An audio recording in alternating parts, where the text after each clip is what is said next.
Your code can make decisions of a sort as it's executing using a conditional branch statement. These statements evaluate a value or an expression and branch to a new location based on that value. Now there are two general forms of conditional branching in C#: if-else and switch statements. Each of these statements has a number of different variations. Strictly speaking, you could use either statement in almost all cases, but each fits different scenarios better than the other. So there's a bit of an art to fitting the right implementation to the task at hand. You'll learn to make the right choices with experience. So let's start building up that experience. The simplest of the branching structures lets you execute a block of code if a condition is true, and skip the code if it's not. You can use the if statement in a number of different ways, depending on whether you want to execute a single statement or a block of statements. You can also execute one block of code if a condition is true, and a different block if the condition is false. Here's some code that demonstrates the simple use of an if statement. The code uses the file exists method here in order to determine if a file exists. And if it does exist, it displays the file's contents. But if the file doesn't exist, this code doesn't execute, and really this method does nothing at all. So in this case, the conditional branching expression right here, this if statement, is all or nothing. If the file doesn't exist, the code block doesn't execute. And execution continues with the statement after the code block, right there. And in this particular case, that's the end of the method, and so control returns to the main method that called this method that started it all. And then note too the syntax as well. I'll move the cursor there. The expression after the if statement has to be enclosed in parentheses. If you don't include that, the compiler will complain. Okay, so that's a very simple example of an if statement. Now, we can actually simplify this a bit. If your if statement only needs to execute a single line of code, you can simplify the if block slightly. Instead of creating an entire block for the statement that you execute with the open and closing brackets, you can do like this code right here. I only have a single line that I'm going to execute. It's just going to write all the text from the file out to the console window. So I have the same if statement right there. Code up to here is the exact same, but I don't need to enclose this statement within the curly brackets. All right, so the only real difference here is that I don't execute these additional two lines. I don't have the nice equal sign line, and I'm not displaying the file name. But otherwise, this code does pretty much the same thing as the previous code. Okay, so because you can do something doesn't mean you should.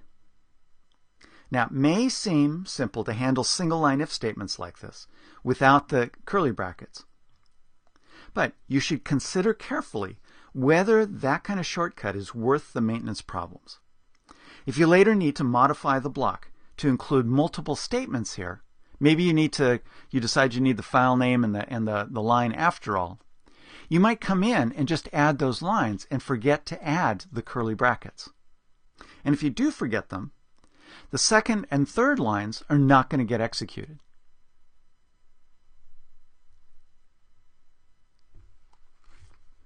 So basically what I'm talking about doing is this. I'm going to copy this code here and paste it in right there.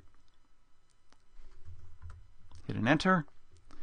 And as you can see, Visual Studio is actually helping me a little bit because it outdented these last two lines. Because it saw, even though I pasted them in, it saw that those were not part of the if statement. It's smart enough to realize that the body of the if statement is just that statement right there.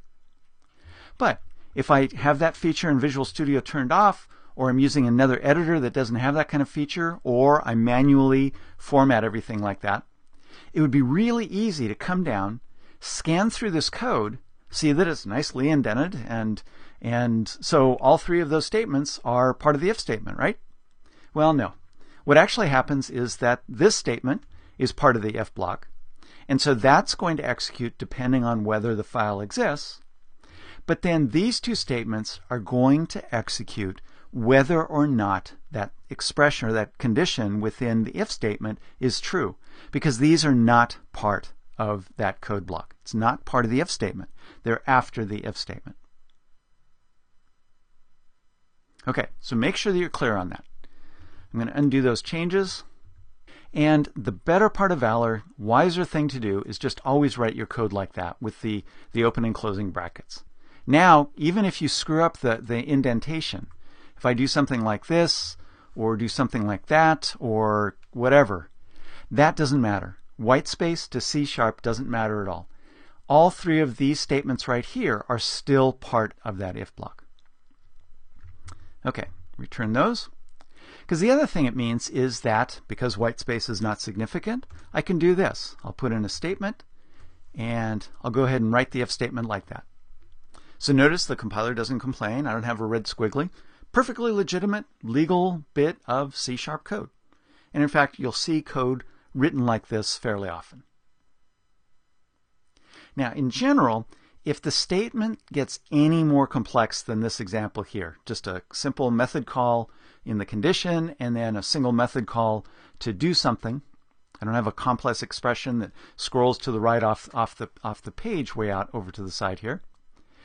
This is okay. You can scan through it. You can see immediately what's happening. I happen to prefer more this format, and that's what Visual Studio will more or less automatically do when you give it license to format your code. But just be careful with this notation. Because the problem is that if you have multiple statements here, no brackets, that can be a really nasty bug to try and find. So word to the wise is to always use the brackets. And another way of saying that is just always treat it as though the if statement, the code block, contains multiple lines of code, and just include the brackets. You'll be glad you did. All right, let me go ahead and run this code just so you can see what the code is doing.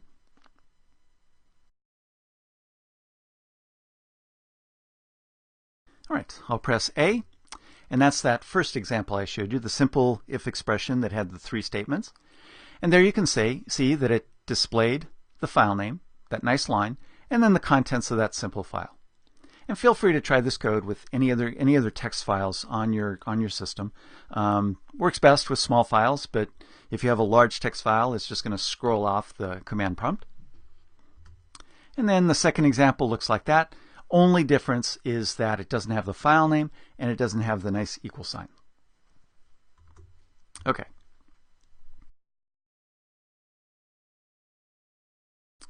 Now let's talk about if-else statements. The situation here is that you may need to run one block of code if a condition is true, but a second block of code if it's false. In that case, you can add an else block to your if statement. And here's an example that demonstrates that. All right, so what the code is doing is it's prompting the user to enter a number. It's going to read the lines. The user has to enter a number and hit the enter key. And then it has this number variable that it's initializing to 0. And then it's going to attempt to parse that number, the value that the user entered. All right, so that's the input number that the user entered. And this is going to be the output number if the try-parse method is able to parse that value into an integer. All right, and if it can parse it, then it'll say you entered a valid number.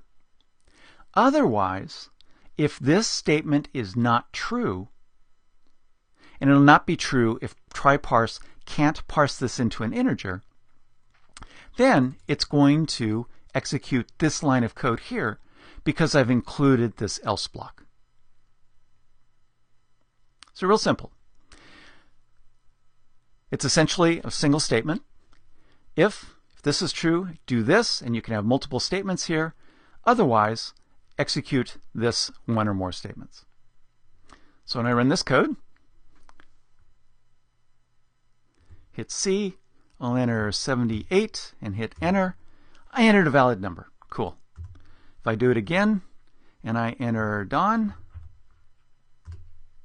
invalid input. So you can see each of those blocks of code executing based on the result of that condition. All right, so that's been some examples of some fairly simple if-type statements. If you need to get more complex, you can also nest if statements. What it means to nest an if statement is simply to place a second if statement within another statement. And you can even do this with if-else statements and really create some very complex logic. So this is a variation of that previous example that I showed you. Once again, prompting for a number, waiting for the user to enter it and hit enter. It's going to try and parse it. But now I have a nested if statement here. If that number was successfully parsed, and if it's equal to 0, then it's going to prompt you to enter a value other than 0. Otherwise, you entered a valid number. And then if the original condition is false, it's once again going to say invalid input. So the idea here is the goal is to make the user enter some other value, a valid integer number, but something other than 0. All right, I'll hit F5 to run that. Hit D. I'll enter a number, 89. Entered a valid number. Cool. Try it again. Enter 0. Enter a value other than 0. And one more time. Done. And invalid input. Okay, so we've thoroughly exercised that code, tried every conceivable path through that method. Okay, now by the way, one thing I did want to point out about this method is that as you're starting with C#, particularly if you're not coming from another C-based language background, this might look a little funny. So this is an equality operator, the two equal signs. I'm comparing the value of number to the literal value 0. If I only had a single equal sign there, then it would be an assignment operator. The result of this expression is true or false. It's a Boolean value. But if I had the assignment operator there, the value of this expression is 0, because the value of an assignment expression is the value that's being assigned to this variable. And as you can see, the compiler is complaining. In some other languages, such as JavaScript, 0 is equivalent to false. It's called a falsy value. But that's not the case in C#. So this is not evaluating to true or false, and so the compiler complains, and it won't let you compile that code. Okay, so be aware of that.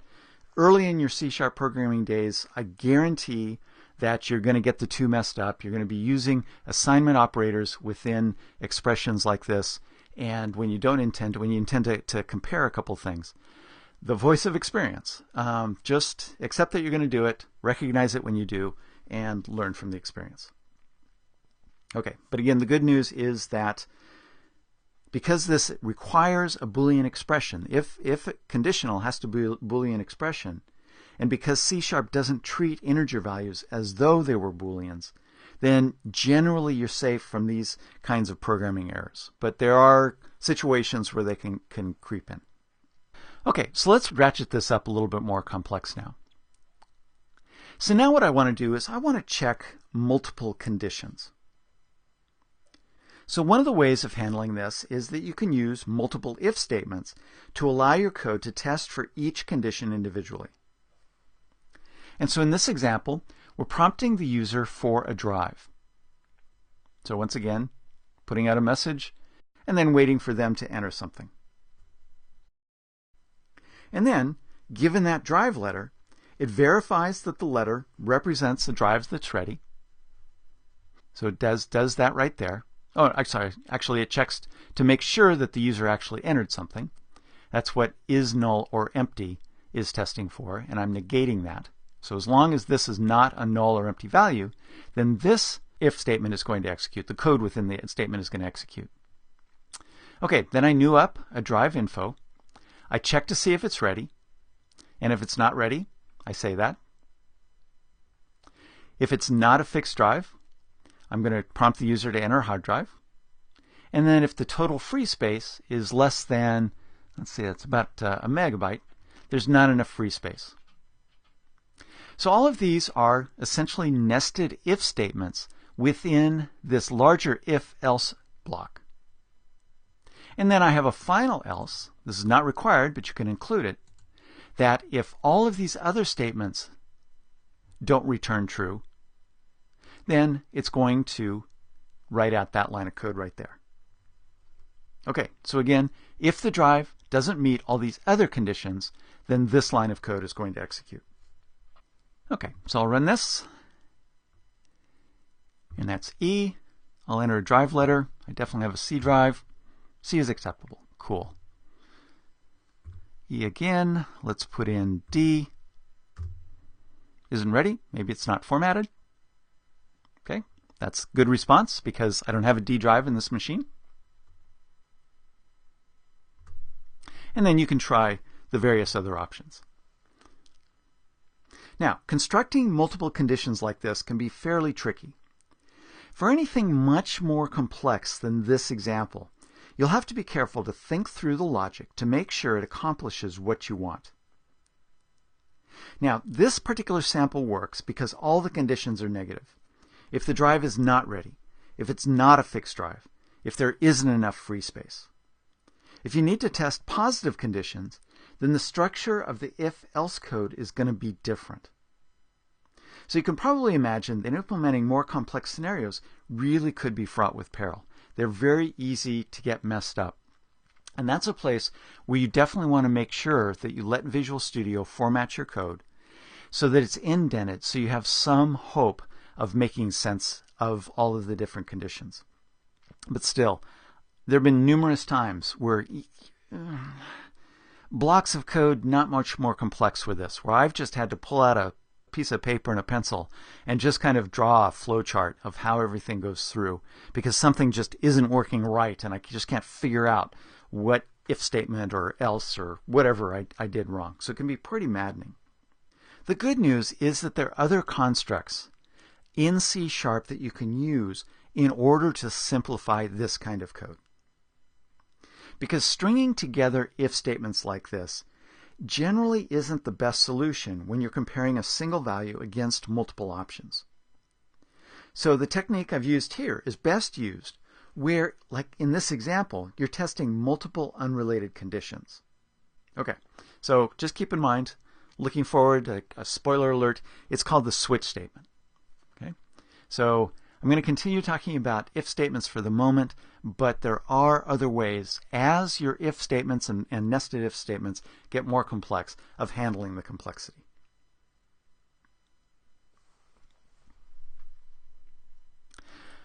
Okay, so that's the if statement. Now I want to talk about the conditional operator.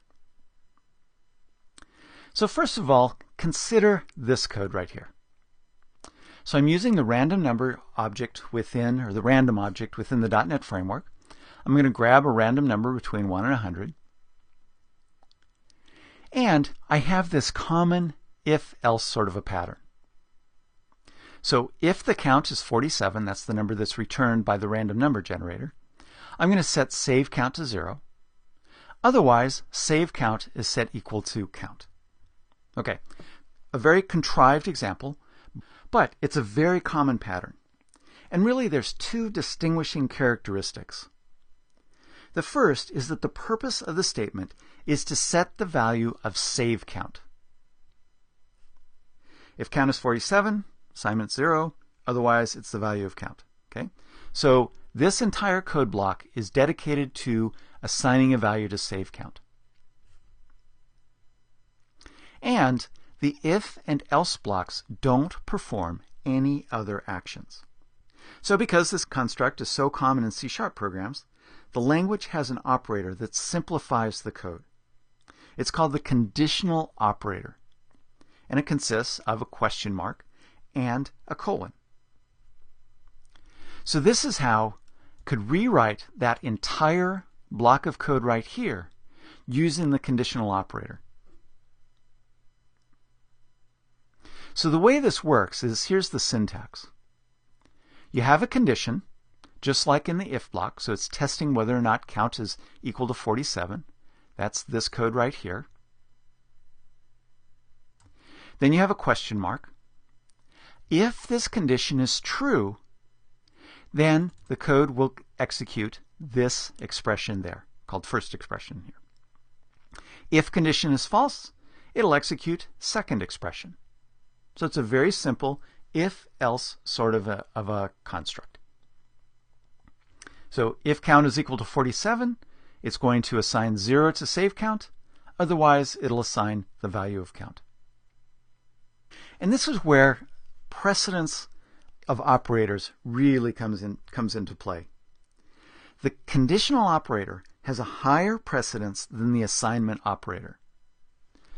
So the first expression that is going to be executed is this one,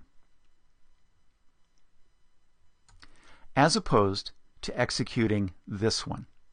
If the assignment operator had a higher precedence, count would be assigned, the value of count would be assigned to save count.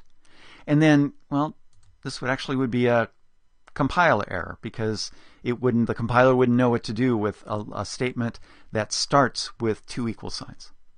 Okay, so conditional operator has higher precedence. This expression is going to be executed first. Within this expression, it will then execute that one first, and then which of these two get executed depends on the value returned by that expression there. Once one of these expressions is executed, the value as a result of that expression is then assigned to save count. So make sure that you understand how that works. Now, one of the characteristics of this operator is that the types of the first and second expression must be the same, or two types that C# can implicitly convert to the other. So I'm talking about those two expressions right there. Because the compiler needs to check that each of these expressions is of a type that can be assigned to this type right here, which, if I hover over it, you can see is an int. Okay? So both of these expressions need to be an integer or something that can be implicitly converted to an integer.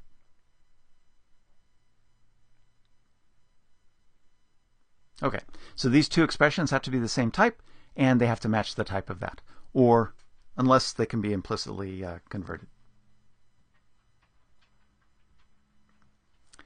Now, if you really want to start getting complex, you can use conditional operators within other conditional operators. So this is not code that I would recommend that you write, just because it's really hard to parse.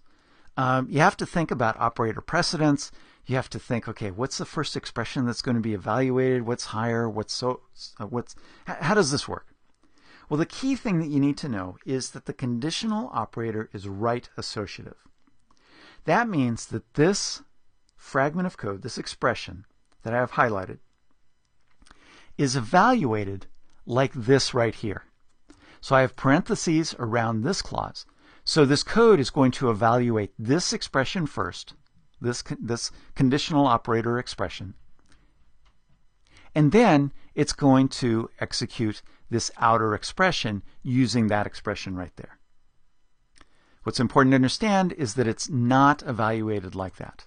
So reading from left to right, if you try to write it that way, you're going to end up with an incorrect expression.